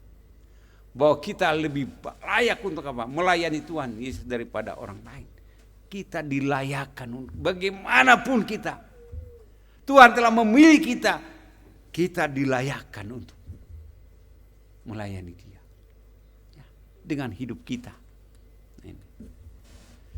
Karena itu ayat 8 dikatakan, kemudian Zakheus berdiri dan berkata kepada Tuhan, Tuhan, lihat, separuh dari hartaku akan kuberikan kepada orang miskin. Dan jika aku telah menggelapkan harta seseorang, aku akan mengembalikan 4 kali lipat. Ini luar biasa. Ada perubahan yang dia alami. Ketika Yesus masuk ke dalam rumahnya, dia mau berubah. Ada perubahan. Dia mau menggantikannya 4 kali lipat. Ini di luar kewajaran. Ya. 4 kali lipat dia mau ganti kepada Tuhan. Kepada orang-orang yang pernah dia kuras hartanya, dia kembalikan 4 kali lipat. Kalau kita kan, saya kembalikanlah. Ya, ini bunganya sekali lipat nih. Ini 4 kali lipat. Jadi orang yang menerima Yesus ada perubahan dalam hidupnya. Kalau orang itu gak berubah, bisa dipertanyakan. Tapi seseorang yang sudah mau mengizinkan Yesus masuk ke dalam hatinya, ada perubahan hidupnya. Pertanyaan, apakah dia mau diubah atau tidak? Kadang-kadang gitu ya. Saya sudah menerima Yesus tapi saya gak berubah. Karena hatinya gak mau diubah. Karena roh itu memang penurut, tetapi daging lemah. Antara kita harus terus berjuang untuk apa? Melawan kedagingan kita. Kalau kita nggak lawan kedagingan kita, maka kedagingan itu akan menang dalam diri kita. Karena kedagingan kita ada 16. Kalau Anda baca dalam Galatia pasal 5 ayat 19 sampai 21 itu ada 6. Coba Anda hitung nanti, pulang ke rumah hitung apa itu kedagingan. Ada 16 di sana. Sedangkan apa? Buah roh itu 9. Berarti sisanya berapa? Buah roh itu kan 9. Kedagingan 16. Berarti ada 7. 7 yang harus kita lawan. Kedagingan itu setiap hari muncul. Karena itu ada peperangan dalam, kalau kita ngerti ada peperangan di dalam diri kita. Nah, peperangan itu kalau kita tidak mengizinkan roh Allah itu bekerja dalam hidup kita, ini kedagingan yang muncul. Karena itu kenapa sudah percaya Yesus tapi masih sifatnya masih marah, masih dendam, masih apa. Ini kedagingan yang muncul. Nah, inilah yang harus kita perjuangkan, melawan kedagingan itu sehingga kita menang dari kedagingan itu. Kadang-kadang kalau Anda baca di dalam Matius pasal 26 ayat 41 di sana, antara keinginan daging dan keinginan roh. Keinginan daging dan keinginan roh itu berjuang. Karena itu dikatakan berjaga-jagalah dan berdoalah. Pada saat kita ingin marah, kita berdoa, Tuhan berikan saya kelemah lembutan supaya saya jangan marah. Nah, ada komunikasi. Mau jengkel Tuhan supaya saya jangan jengkel. Nah, inilah berjaga-jaga. Sehingga pada saat kita jengkel ke dia, ketemu dengan dia, berubah. Jadi kita nggak jengkel. Nah ini. Jadi inilah yang harus kita berjuangkan antara keinginan daging dan keinginan roh itu. Ya. Karena Tuhan memberi kepada kita kebebasan. Salah satu bentuk pertobatan yang benar adalah semangat dan tidak lanjut untuk melakukan sesuatu yang memperbaiki kesalahan. Nah ini. Jadi kita harus memperbaiki kesalahan kita. Jangan kesalahan kita terulang kembali. Tetapi kita harus perbaiki. Bahkan Zakheus ingin mengakui dan menebus segala dosanya. Ini. Ada satu tindakan. Mengembalikan 4 kali lipat adalah satu hukum orang Yahudi. Bagi orang yang mencuri lembu atau domba. Dia harus menggantinya 4 kali lipat. Di dalam Keluaran pasal 22 ayat 1. Berarti Zakheus mengerti bagaimana dia mau mengembalikan 4 kali lipat. Karena itu adalah hukum. Secara hukum adat dengan mengganti 4 kali lipat sesudah lebih cukup. Namun tidak bagi Zakheus yang baru saja menerima Yesus melimpah dari Tuhan. Nah ini kalau kita lihat kasih dari Tuhan Yesus meluap seperti apa?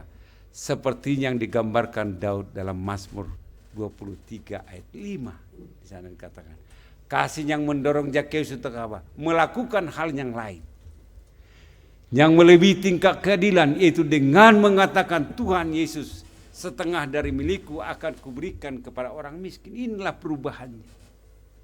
Jadi kadang-kadang Tuhan merubah hidup kita menjadi apa? Menjadi murah hati. Ya, tidak memperhitungkan lagi perubahan itu. Apakah kita seperti Zakheus yang sudah mengalami kasih Yesus dan hidup berubah 180 derajat? Ada perubahan 180 derajat. Artinya ada suatu pertobatan. Pertobatan itu artinya perpalingan. Yang dulu dia melakukan tapi dia berpaling lagi mengikut Yesus. Ada perpalingan yang saya katakan sana. Akhirnya Lukas pasal 19 ayat 9. Maka Yesus berkata kepada Zakheus, pada hari ini keselamatan telah datang ke atas rumah ini. Ini karena orang juga anak Abraham. Keselamatan datang ke rumah ini. Apakah kita sama seperti Zakheus yang menerima perkataan Yesus? Hari ini terjadi keselamatan karena engkau sudah beriman kepadaku. Karena sudah beriman kepadaku.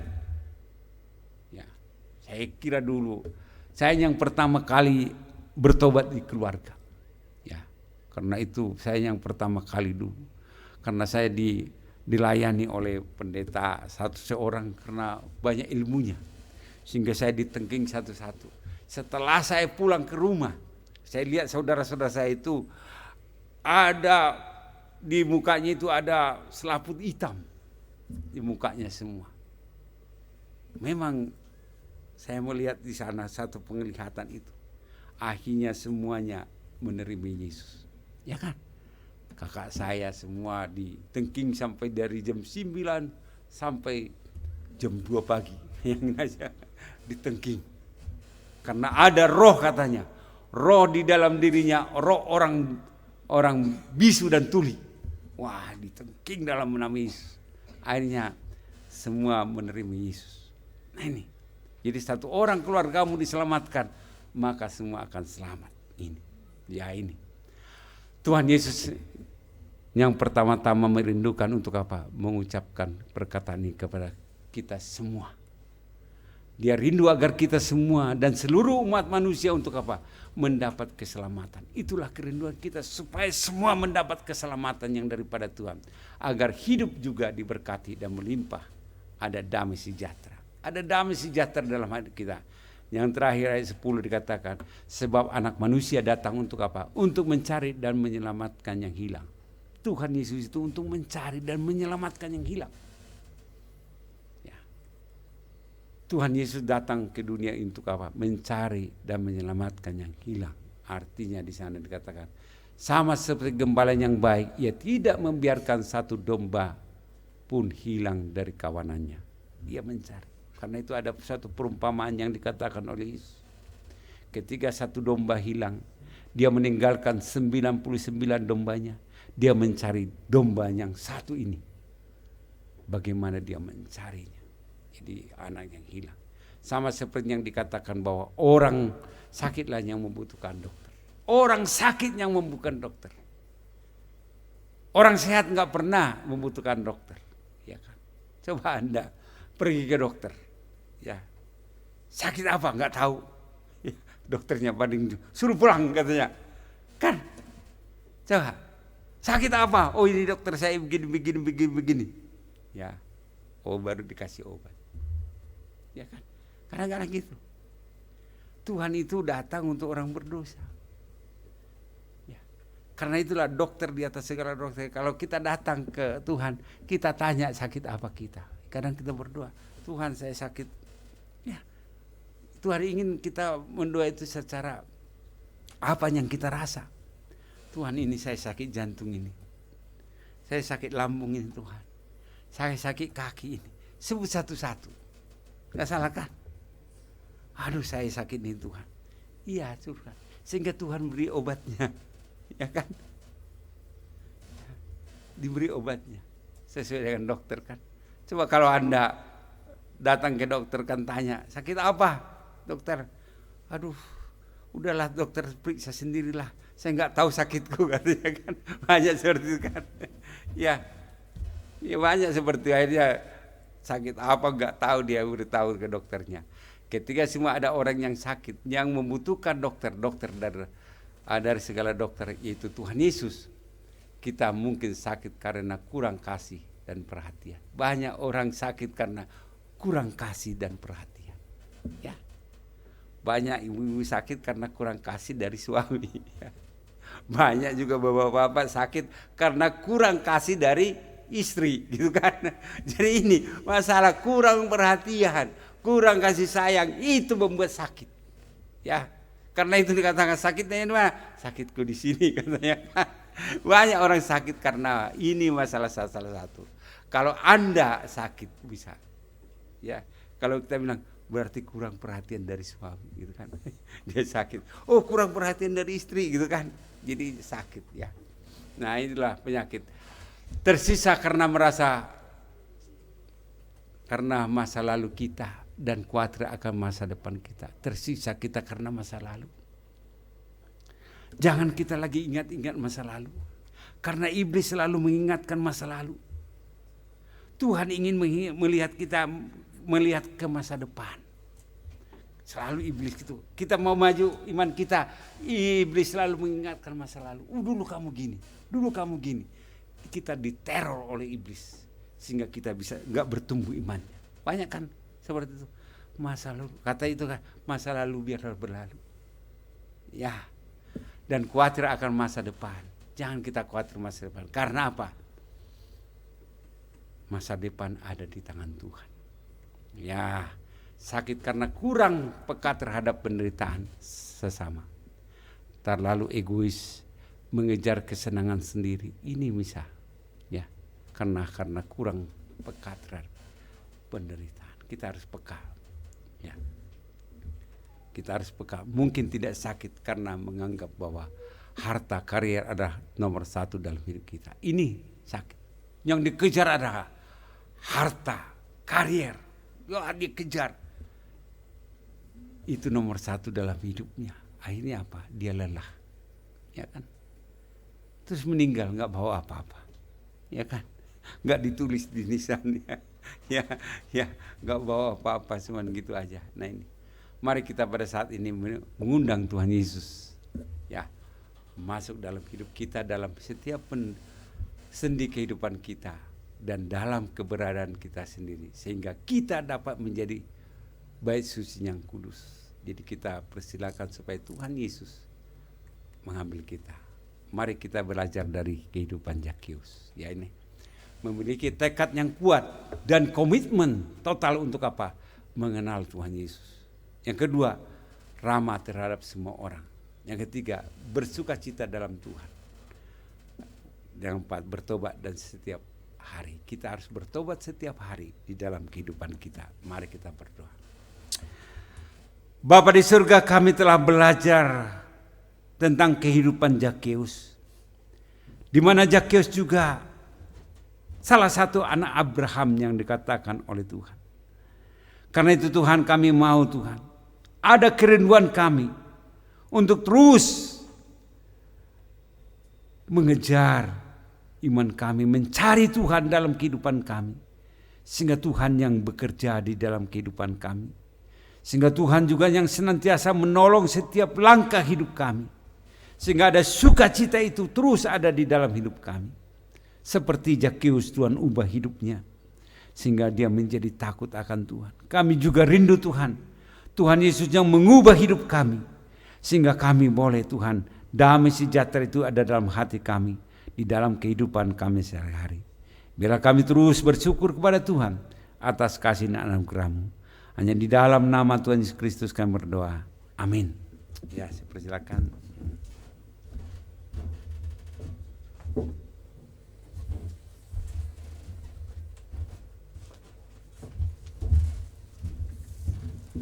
Amin, puji Tuhan. Terima kasih kepada Pendeta Sausi Hombing atas kebenaran firman Tuhan yang telah disampaikan. Biarlah kiranya kita boleh menjadi pelaku-pelaku kebenaran firman Tuhan dan kita boleh berbahagia karena kita telah mendengar dan biarlah Tuhan yang akan terus memampukan kita untuk melakukannya. Terima kasih Pak Saud, dan sebentar kita akan menyampaikan persembahan kita dengan kasih kepada Ibu Neneng untuk memimpin kita dalam doa persembahan. Mari Bapak Ibu kita berdoa. Kami bersyukur kembali ya Tuhan untuk pemberitaan firman-Mu melalui hamba-Mu Pendeta Saud. Bila firman boleh merema dalam kehidupan kami masing-masing, firman boleh dihidupkan melalui kehidupan kami hari demi hari, dan biar Roh Kudus terus menuntun kami, membimbing kami untuk melakukan firman-Mu dalam kehidupan kami. Kami juga bersyukur ya Tuhan untuk berkat-berkat Tuhan yang selalu Tuhan berikan kepada kami. Hari ini Tuhan kami mau mengucap syukur atas semua berkat-Mu melalui persembahan yang akan kami berikan kepada Engkau. Biarlah Tuhan memberkati setiap persembahan yang sudah terkumpul untuk dan demi kemuliaan nama-Mu saja.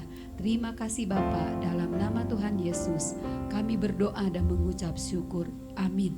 Amin. Kepada hamba yang akan mengumpulkan persembahan saya persilahkan, dan selamat memberi Bapak Ibu. Tuhan Yesus memberkati. Kita akan mengangkat pujian Segalanya Yang Kumiliki.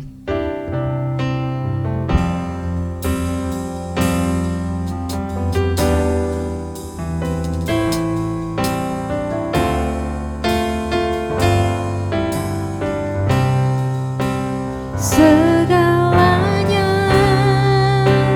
yang kumiliki, semuanya daripadamu, kan ku bawa persembahanku yang terbaik hanya bagimu. Segalanya yang kumiliki, semuanya daripadamu, kan ku bawa persembahanku yang terbaik hanya bagimu. Amin. Terima kasih Bapak Ibu untuk persembahannya. Tuhan Yesus memberkati, dan kepada hambanya akan menyampaikan warta jemaat, saya persilahkan.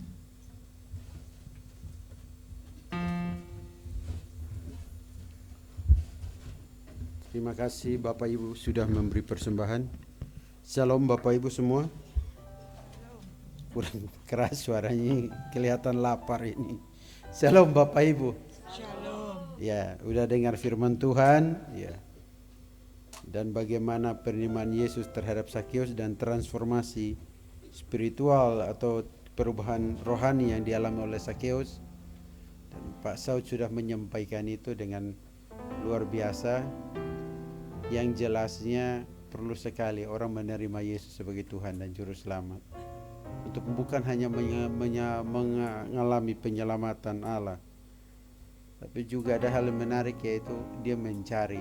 Jadi Pak Saud sudah menegaskan tadi, dari awal-awal Pak Saud sudah ngomong berdoa, baca firman dan sebagainya.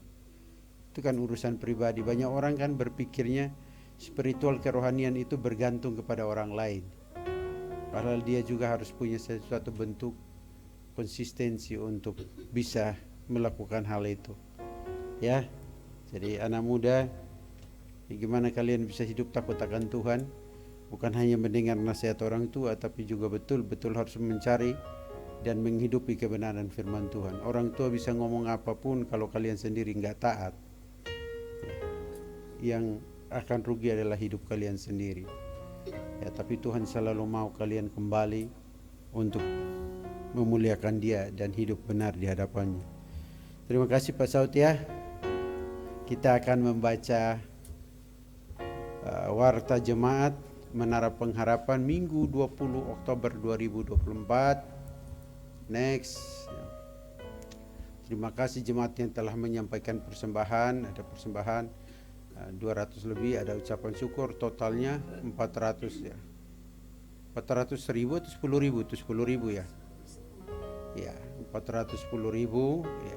terima kasih, dan ada nomor rekening yang bisa Bapak Ibu lihat untuk memberi persembahan dan mendukung pelayanan di tempat ini. Next, lanjut. Khotbah, ini ulang tahun Pak Yopi ya. 1 Oktober sudah lewat. Tio juga 1 Oktober sudah lewat. Amos juga 1 Oktober sudah lewat. Hari ini tanggal berapa? 20 ya.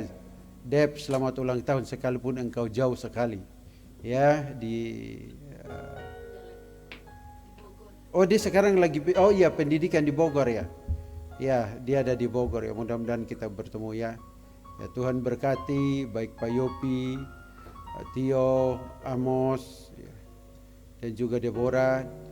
Sehat selalu, panjang umur, dan disertai oleh Tuhan dalam segala aktivitas yang dilakukan, baik pelayanan, studi, ya, bahkan pekerjaan. Biarlah nama Tuhan dipuji, dipermuliakan melalui hidup kalian masing-masing.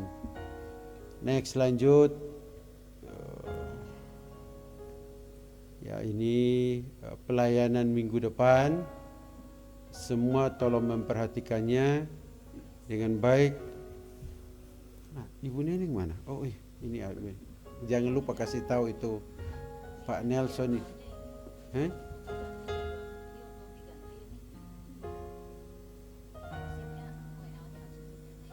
WL-nya. Ya, tinggal aja nanti kalau ada pergantian pelayanan tinggal selesai, silakan komunikasi masing-masing. Khotbah Bapak di 103,5 FM Radio Cevi ya, setiap hari Senin jam 7 pagi. Bapak Ibu bisa mengikuti itu ya, biar bisa mendapat berkat dan terus dikuatkan melalui kebenaran firman Tuhan. Next, lanjut. Kita berdoa Bapak Ibu. Seingat saya hari ini harusnya sudah akhir batas pemerintahan Jokowi, dan hari ini kan batas terakhir. Dan otomatis kan pelantikan presiden yang baru tanggal 20 hari ini. Ya, karena presiden terpilih, kita doakan supaya mereka memimpin bangsa ini dengan hikmat Tuhan, takut akan Tuhan, adil, makmur, dan sejahtera. Ya, dan juga terjadi ketegasan dalam hal intoleransi dan anarkisme yang bersifat agamis dan politik yang merusak bangsa ini. Kita berdoa biar supaya semuanya dapat stabil ya, dalam segala aspek. Kemudian kita juga berdoa untuk bencana alam, Gereja Metodis Injil Menara Pengharapan, Bapak Ibu yang mungkin memiliki pergumulan, ya, Pak Nelson ke Kuningan, Pak Nelson dalam pemulihannya, Ibu Liva yang juga pemulihan pasca melahirkan maupun pasca operasi, ya, dan juga yang sudah tidak lama hadir. Ya, tapi kalau jemaat yang sudah lama tidak hadir ini, kalau jatang hadir pasti kursinya nggak muat. ya itu. Ya. Oke, tapi kita terus berdoa untuk hal ini, kesehatan Bapak dengan Ibu. Ada yang lain Bapak Ibu? Ada yang mau didoakan? Oke, kita berdoa ya. Mari kita berdoa. Bapa kami yang di sorga, Tuhan, kami mengucap syukur karena anugerah-Mu. Hari ini kami bisa beribadah bersama-sama di tempat ini, belajar kebenaran firman-Mu mengenai Zakeus. Dan apa yang menjadi karya Allah bagi Zakeus itu luar biasa. Dan juga perubahan yang dialami oleh Zakeus juga merupakan hal yang luar biasa. Tuhan, tolong kami supaya kami, setiap orang, punya konsistensi, punya kerinduan untuk mencari Engkau Sang Juru Selamat itu. Namun kami mengalami penyelamatan atas segala dosa-dosa yang telah kami lakukan, seperti yang dialami oleh Daud. Baharui hati dan pikiran kami, tuntun kami ke seluruh kebenaran melalui Roh-Mu yang Kudus, dan insafkan juga akan segala dosa kami. Terima kasih atas kebenaran firman-Mu yang sudah disampaikan oleh Pendeta Saud. Berkati hamba-Mu di dalam keluarganya, di dalam pelayanannya, di dalam aktivitasnya. Engkau yang jagai, lindungi, dan sertai senantiasa, sehingga berkat-Mu sempurna atas kehidupannya secara pribadi, istri dan anak-anaknya juga. Engkau yang turut bekerja dalam segala aspek hidup mereka dan memberkati. Demikian pun Tuhan, pada saat kami juga berdoa untuk bangsa dan negara tempat kami berada. Tuhan, sudah terjadi pemilihan dan pemimpin-pemimpin bangsa ini pun sudah terpilih. Bahkan DPR, MPR maupun Presiden hari ini sudah ada pelantikan Presiden dan Wakil Presiden yang baru. Tuhan, kami percaya bahwa ketika Pak Prabowo maupun Pak Gibran terpilih, bahkan DPR, MPR, bahkan jajaran setiap wilayah yang ada di Indonesia, pemimpin-pemimpinnya di dalam setiap provinsi, ya, akan terjadi pergantian semuanya. Namun Tuhan, kami mohon satu hal, Allah yang turut bekerja dalam segala sesuatu untuk mendatangkan kebaikan bagi bangsa ini, maka Engkau berikan kepada mereka hikmat untuk memimpin bangsa ini dengan adil dan makmur serta sejahtera. Bahkan otoritas itu membuat mereka tetap takut akan Tuhan dan melakukan hal yang benar ketika mereka memimpin bangsa ini. Mungkin ada oknum-oknum yang tidak setuju untuk merusak ketuhanan bangsa ini. Namun Tuhan, kami tahu satu hal, bahwa Engkau Allah yang terus bekerja untuk menyingkapkan hal yang merugikan bangsa ini dan merusak keutuhan bangsa ini, sehingga bangsa ini tetap aman dan sejahtera karena Engkau Allah yang berperkara di tengah-tengah bangsa ini. Tuhan, di dalam bangsa ini juga berita Injil disampaikan, tapi ada orang yang mengeraskan hati dan pikirannya. Mereka tidak seperti Sakeus yang punya kerinduan untuk mencari Engkau dan mengenal Engkau. Tapi Tuhan, Engkau Allah yang Maha Kuasa, yang menciptakan hati dan pikiran kami semua, termasuk orang-orang yang sudah mendengarkan berita Injil dan mengeraskan hati. Tapi Roh Kudus, Engkau Allah yang terus bekerja menjamah hati dan pikiran mereka, sehingga mereka Engkau lembutkan dan dapat berjumpa dengan Engkau sebagai Tuhan dan Juru Selamat, dapat mengenal Engkau satu-satunya penyelamat hidup kami, Kristus Yesus, dan dapat menerima Engkau sehingga hidup mereka berubah dan diubahkan oleh karya-Mu.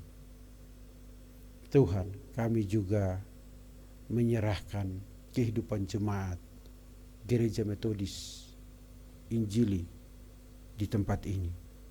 Menara Pengharapan, hamba tidak tahu apa pergumulan yang dihadapi oleh jemaat ini, yang letih, yang lesu, bahkan yang berbeban berat. Apapun kondisi yang mereka alami, baik studi, baik ekonomi, baik sakit penyakit, baik keluarga, ataupun segala yang dialami Tuhan. Tuhan, semuanya kami letakkan di bawah kaki-Mu. Kami serahkan di dalam tangan-Mu yang penuh kuasa, dan kami memohon belas kasihan-Mu. Engkau Allah yang bekerja menjawab doa-doa kami ketika mereka mengalami keletihan, kelesuan, beban berat. Biarlah mereka juga mengalami perjumpaan dengan Engkau sebagai Tuhan dan Juru Selamat, sehingga kelegaan sejati itu terjadi. Pertolongan-Mu nyata dan anugerah-Mu lah yang menjadi bagian dalam kehidupan mereka, supaya setiap orang mengalami beban berat, pergumulan, beroleh jawaban, menjawab. Engkau yang menjawab dan memberikan pertolongan kepada mereka di dalam nama Yesus Kristus. Tuhan, kami juga berdoa untuk Ibu Olsia, Pak Yopi, Ibu Yani, dan juga hamba-Mu yang terus pengobatan jantung. Bahkan Tuhan, semua yang mengalami sakit atau kendala keadaan fisik, Engkau Allah yang menciptakan organ tubuh kami semua, termasuk Pak Nelson yang pasca operasi, Ibu Livi yang sudah melahirkan tapi juga tetap pasca operasi. Engkau Allah yang memiliki dan mengetahui seluruh keadaan fisik kami. Engkau jamah, Engkau jamah, Engkau jamah, dan pulihkan semua itu. Karena kami percaya oleh bilur-bilur-Mu kami sembuh, dan oleh kuasa kemurahan-Mu kami dipulihkan. Oleh mujizat-Mu kami mengalami pemulihan secara total, agar kami bisa beraktivitas dengan baik dan melayani Engkau, serta memuji memuliakan nama-Mu senantiasa dalam hidup kami. Dan Tuhan, kami juga berdoa untuk yang berulang tahun. Ada Pak Yopi, ada Tio, ada Amos dan Deborah. Tuhan, sejak di dalam kandungan ibu mereka, Engkaulah Allah yang menenun mereka. Bahkan sampai usia mereka saat ini, bahkan sampai masa tua mereka, Engkau Allah juga yang menyertai dan berperkara di dalam hidup mereka. Berkati mereka secara jasmani, rohani, materi, secara berlimpah-limpah menurut kekayaan dan kemurahan-Mu semata-mata. Pelihara, lindungi, naungi mereka dalam segala aktivitas yang mereka lakukan, baik dalam pelayanan, baik dalam studi, baik dalam keluarga, baik dalam pertumbuhan fisik, baik dalam segala aspek yang mereka jalani. Tangan Tuhan Engkau nyatakan, sehingga mereka terus melihat dan mensyukuri anugerah yang Engkau berikan kepada mereka dengan bertambahnya usia 1 tahun, menunjukkan penyertaan dan perlindungan-Mu, penjagaan dan pertolongan-Mu senantiasa nyata bagi hidup mereka. Dan berkat-Mu mereka syukuri semua itu Tuhan. Tuhan, inilah doa kami yang mungkin ada hal-hal yang belum kami ungkapkan, tapi Engkau Allah yang terus menyelidiki hati dan pikiran kami, serta menjawab segala doa-doa kami seturut kehendak-Mu dan indah pada waktunya. Dan biarlah semuanya hanya terjadi di dalam nama Bapa, Anak, dan Roh Kudus. Amin.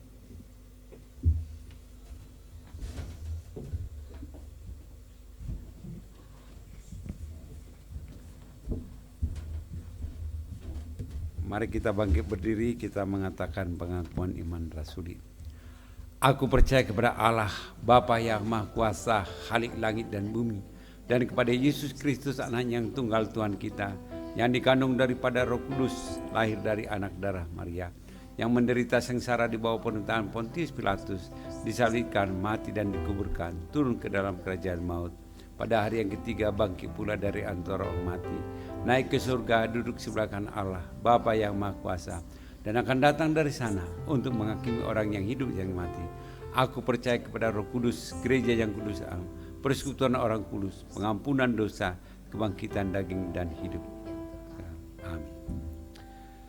Jemaat yang dikasihi Tuhan, pulanglah dengan damai dan bawalah firman yang telah didengarkan ke dalam rumah masing-masing, sehingga di rumah ada damai sejahtera dan sukacita yang daripada Tuhan. Dan terimalah berkat daripada Tuhan. Tuhan memberkati engkau dan melindungi engkau. Tuhan menyertai engkau dengan wajahnya dan memberi engkau kasih karunia. Dan Tuhan menghadapkan wajahnya kepadamu dan memberi engkau damai sejahtera yang daripada Tuhan. Amin. Bagi Yesus kuserahkan.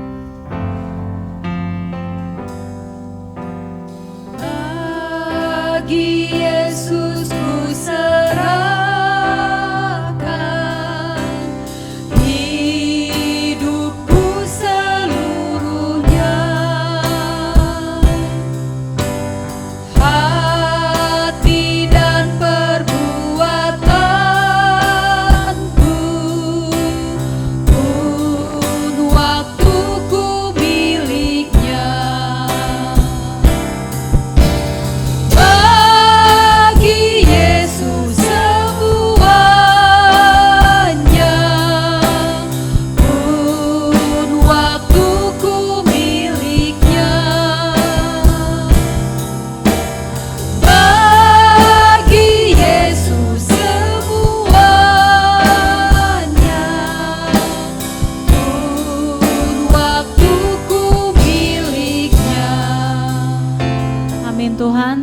kepadamu. Kami menyerahkan segenap kehidupan kami, segenap yang kami kerjakan dan segenap yang kami rancangkan, semuanya kami serahkan ke dalam tangan-Mu Tuhan. Dan terima kasih kalau ibadah pada pagi sampai siang hari ini semuanya boleh berjalan lancar seturut dengan kehendak-Mu. Biar kiranya apa yang kami lakukan pada pagi hari ini sampai siang hari ini boleh menyukakan hati-Mu dan boleh menjadi yang dupa yang harum di hadapan-Mu. Terima kasih Tuhan, berkati jemaat-Mu dan sertai kami dalam waktu hidup kami selanjutnya, kepulangan kami ke tempat tujuan kami masing-masing Tuhan. Dan minggu depan kiranya Engkau juga kembali kumpulkan kami di tempat ini Tuhan, untuk kembali bersekutu bersama. Terima kasih Tuhan Yesus, menyerahkan waktu kami selanjutnya, dan hanya di dalam nama Yesus Kristus kami berdoa. Mari kita semua yang percaya dan mengasihi Tuhan sama-sama katakan amin. Selamat hari Minggu, Tuhan Yesus memberkati. Pak Yopi selamat hari Minggu, dan semua yang mengikuti di Zoom selamat hari Minggu. Tuhan Yesus memberkati. Sehat selalu semuanya. Amin. Shalom Bapak Ibu dimanapun berada. Jangan lupa komen, subscribe, agar video-video tersebut dapat menjadi berkat bagi orang lain. Tuhan Yesus memberkati kita semua.